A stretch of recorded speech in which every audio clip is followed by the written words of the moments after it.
Dulu aku suka padamu, dulu aku memang suka. Dulu aku gila padamu, dulu aku memang gila. Sekarang aku tahu kau dapat menghancurkan hidupku. Oh, enak sih. Ini loh jawabannya. Oh oh oh oh. Kata dia. Ayo coba. Sekarang aku tahu kau dapat menghancurkan hidupku. Enak.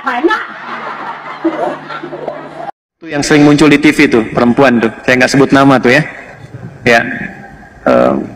Ya saya nggak mau kata-kata yang kurang baik lah.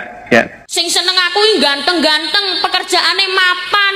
Mangkono ono polisi, ono TNI, ono Moden, ono sembarang kalir. Tapi aku milih sampean. Berarti itu hal yang tidak diperbolehkan. Apa yang disombongin, maka disindir sama Kong Haji Roma Irama. Tuh kalau tahu lagu beliau tuh luar biasa. Lagu-lagu beliau itu dakwah semua isinya berdasarkan Quran dan hadis. Kalau lagu-lagu dakwahnya mantap semua, Bang. Disinggung kita, bukankah engkau dilahirkan telanjang tanpa sehelai benang?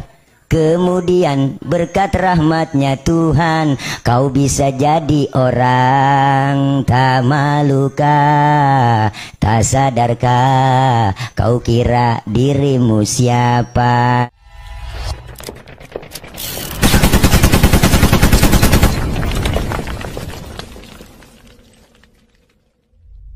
Lagi-lagi, Ning Umi Laila dapat kritik dari beberapa ustadz. Umi Laila, dalam ceramahnya beberapa waktu yang lalu, banyak netizen menganggap telah menghina Roma Irama.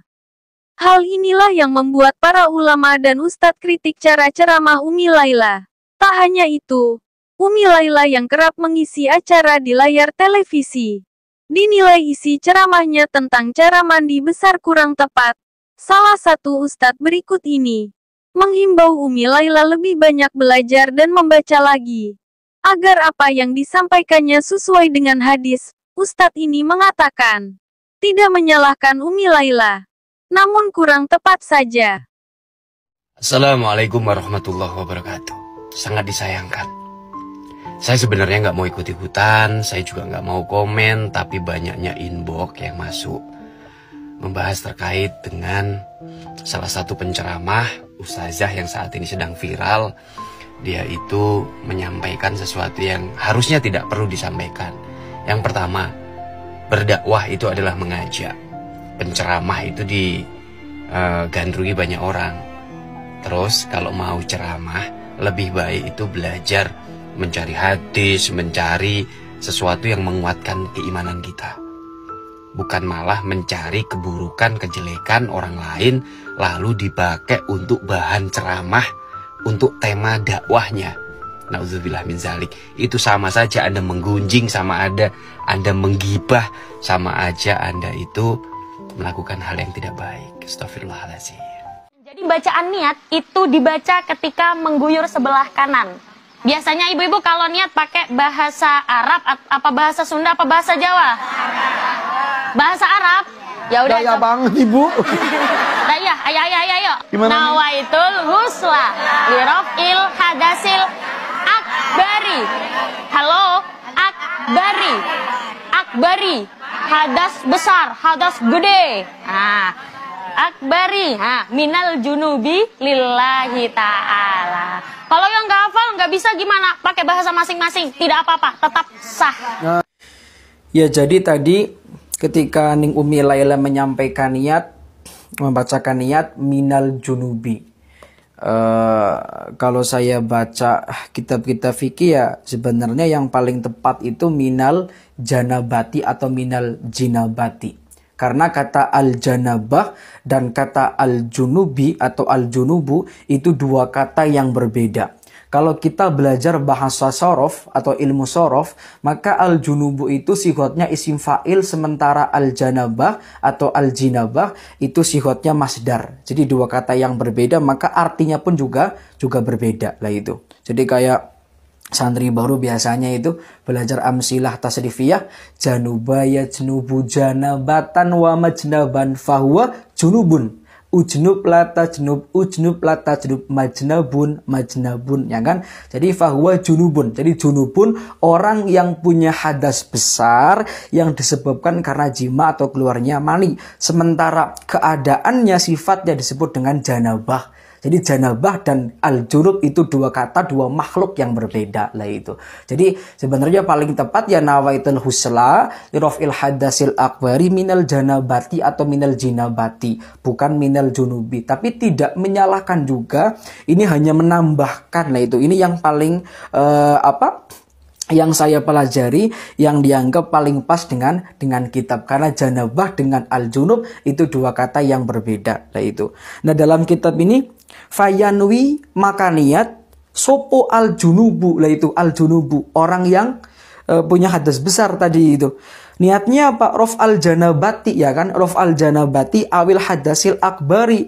Jadi kalau ada orang yang niat junub, niatnya begini, nawaitul husla lirofil hadasil akbari, itu juga sudah cukup, sudah sah tanpa menggunakan kata minal janabati lah itu. Kalaupun ditambahkan ya ditambahkan minal janabati, jangan minal junubi begitu ya, karena al junub itu ya artinya orang yang punya hadas besar, itu keadaannya ya janabah. Maka kalau kita lihat secara makna, maka paling tepat ya janabah. Nawa itu saya niat al husna, niat mandi lirofil hadasil akbari, untuk mengangkat hadas besar, minal janabati dari keadaan janabah begitu, bukan minal junubi. Kalau minal junubi dari orang yang junub begitu ya.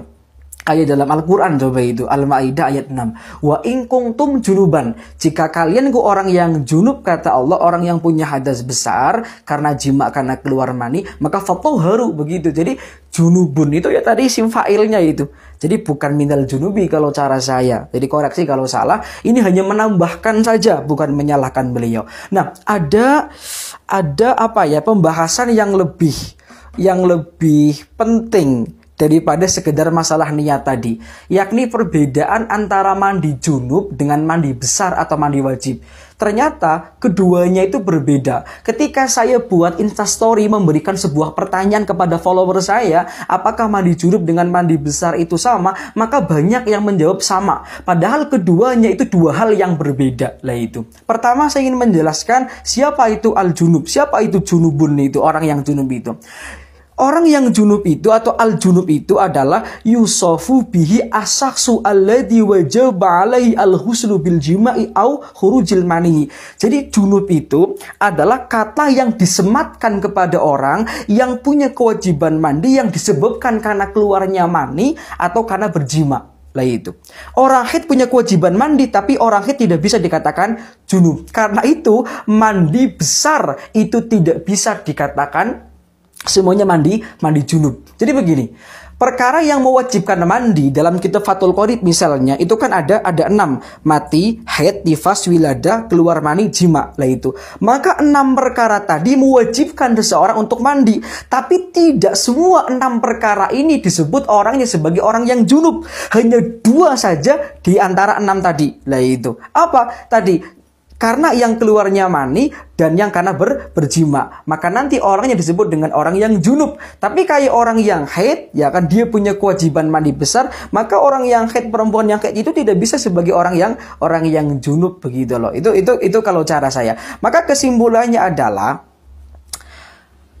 mandi besar atau mandi wajib itu sifatnya lebih umum dibandingkan dengan kata mandi junub. Kalau mandi junub dan mandi jinabah itu lebih khusus, karena mandi jinabah atau mandi janabah atau mandi junub itu hanya diperuntukkan bagi orang yang punya kewajiban mandi bil jima'i akhurujil mani, disebabkan karena keluarnya mani atau karena berjima. Nah, kira-kira begitu. Nah, makanya dalam kitab Fathul Qorib itu ada keterangan demikian, berbeda ini.